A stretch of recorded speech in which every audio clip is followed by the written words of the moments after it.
Hello everybody, Kemo Sabi here, coming at you with another video. This one's off of counterpunch.org webpage, a write-up by Pam and Russ Martens, published on March 27th of 2020, with the topic of Stimulus Bill allows Federal Reserve to conduct meetings in secret, GivesFed 454 billion slush fund for Wall Street bailouts.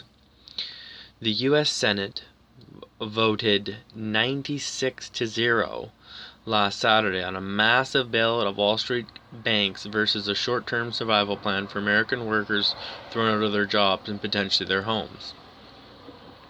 The text of the final bill was breathtaking in the breadth of new powers it bestowed on the Federal Reserve, including the Fed's ability to conduct secret meetings with no minutes provided to the American people. The House of Representatives has yet to vote on the bill. The bill provides specific sums that can be made as loans or loan guarantees to passenger airlines, $25 billion, cargo airlines, $4 billion, and loans and loan guarantees to businesses necessary to national security, $17 billion. But when it comes to money going to the Federal Reserve and then out the door to Wall Street, the legislation says only this: not more than the sum of $454 billion shall be available to make loans and loan guarantees to and other investments in programs or facilities established by the Board of Governors of the Federal Reserve System for the purpose of providing liquidity to the financial system. Why does the Federal Reserve need $454 billion from the U.S. taxpayer to bail out Wall Street when it has the power to create money out of thin air and has already dumped more than $9 trillion cumulatively in revolving loans to prop up Wall Street's trading houses since September 17, 2019, long before there was any diagnosis of coronavirus entering the world?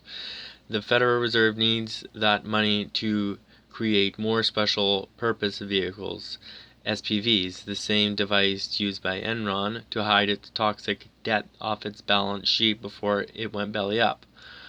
With the taxpayers' money taking a 10% stake in the various Wall Street bailout programs offered by the Federal Reserve, structured as SPVs, the Federal Reserve can keep these dark pools off its balance sheet while levering them up tenfold. White House economic advisor Larry Kudlow acknowledged plans by the Federal Reserve to leverage the money at a White House press briefing this week, stating that the money the Treasury is handing over to the Federal Reserve would result in $4 trillion in Federal Reserve lending power. The Federal Reserve has already created one of these SPVs, and on March 17th, we'll just call it the Fed for short, the Fed said it was creating a commercial paper funding facility, CPFFs, that would work like this. The Treasury will provide $10 billion of credit protection to the Federal Reserve in connection with the CPFF from the Treasury's Exchange Stabilization Fund, ESF.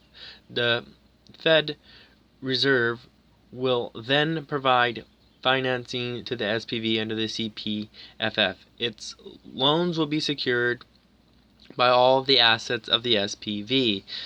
The Fed also used SPVs during the 2007 and 2010 financial crisis to buy toxic debt from Bear Stearns, to facilitate its takeover by JP Morgan Chase, to prop up AIG, a giant insurer that gorged on Wall Street's tricked up derivatives.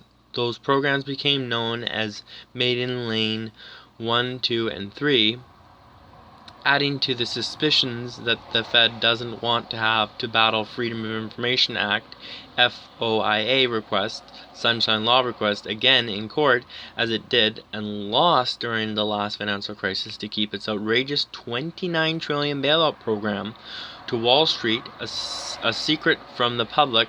The Senate-approved stimulus bill repeals the Sunshine Law from the Fed's meetings until the president says the coronavirus threat is over or the end of this year. That could make any FOIA lawsuits to unleash details of what's going on next to impossible, since it has been codified in a federal law. The bill states the following: Section 4009, Temporary Government in the Sunshine Act Relief. In general, except as provided in subsection 8, notwithstanding any other provision of law, if the chairman of the Board of Governors of the Federal Reserve System determines in writing that unusual and exigent circumstances exist, the board may conduct meetings without regard to the requirements of Section 552B of Title V, United States Code, during the period beginning on the date of the enactment of this act and ending on the early year of 1. The date on which the national emergency concerning the novel coronavirus disease COVID-19 outbreak declared by the President on March 13, 2020 under the National Emergencies Act 5020 U.S.C. 1601 ET sequence terminates, or on December 31st, 2020. This could mean that the American taxpayer may never learn why it went into debt to the tune of $454 billion if no records are being maintained. Wall Street's mega banks and their primary regulator, the Federal Reserve, are no longer just a threat to the safety and soundness of the U.S. banking system. Together they are an unparalleled and unprecedented threat to the idea of democracy as we understand it. We find it difficult to believe that Senators Bernie Sanders, Elizabeth Warren, Sherrod Brown, and Jeff Merkley will vote in favor of this legislation, given their in-depth knowledge of what the Federal Reserve did during the last financial crisis. The public deserves an honest explanation from each of them. I really hope you enjoyed the write-up, everybody. Please leave us some comments. It'd be great if you subscribe. We'll see you in the next, everybody. Thanks a lot. Bye.